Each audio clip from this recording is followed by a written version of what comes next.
वाढदिवस सोहळा नसून एक अविस्मरणीय असा क्षण आहे भावनी कुटुंबियांसाठी आणि आपल्या सर्वांसाठी. मी म्हटल्याप्रमाणे अनुभव, 75 वर्षाचा प्रेम, 75 वर्षाचे संस्कार आणि 75 वर्षाची प्रेरणा देणारे एक अशी व्यक्तिमत्व. सगळ्यात जास्त खोडकर कोण होतं?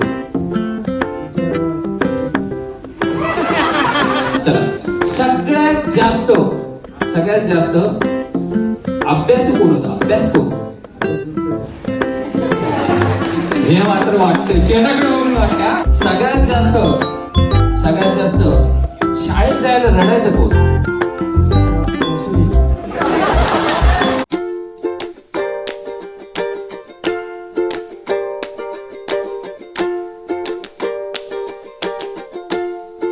खरं म्हणायला गेलं तर आपल्या प्रत्येकाच्या आयुष्यात एक अविस्मरणीय टप्पा असतो, म्हणजे एक वळण असतं. आणि ते वळण हरिकाकांच्या आयुष्यात 29 डिसेंबर 1978 साली आलं.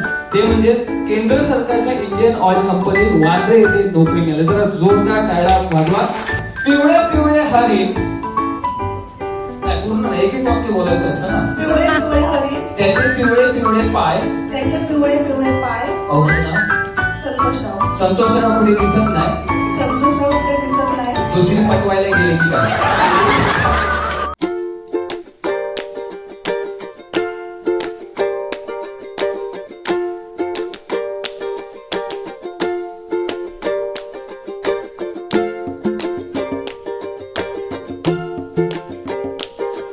श्री तुकाराम दगडू भवारी यांच्या विश्वासाचा हात धरून हरिकाका मुंबईत आले आणि कधीही त्यांना विचारलं तरी त्यांच्या तोंडून तुकाराम काकांसाठी अतिशय सुंदर असे शब्द बाहेर पडतात. दादा ज्यावेळेला सकाळी निघून जायचे कामाला आणि सुनील आणि मी आम्ही वाट बघायचो. दादा कधी निघून जातात, ते निघून गेले आम्ही परत तुम्ही चालू करू क्रिकेटची वेळ बघायचो आणि आम्हाला काही सांगायचो का तब्येत बरोबर नाही. आता मला समजलं सुनील भाऊ का गोड करायचे. सुंदर आणि छान झालं आणि खरंच खूप मला छान वाटतं. स्वरूप सावंतजी जे काका आज सूत्रसंचालन करण्यासाठी आलेले त्यांच्याबद्दल बोलणार आहे. ते अत्यंत खूप म्हणजे काय बोलतात इनोव्हेटिव्ह आहेत आणि त्यांचं स्पीच मला प्रचंड आवडलं. त्या पद्धतीने आली आणि काहीपेक्षा मला तर वाटतं काहीपेक्षा छान रंगत आली.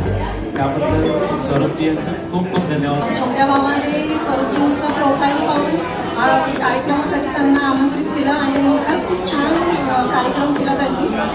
खूप आवडला आम्हाला.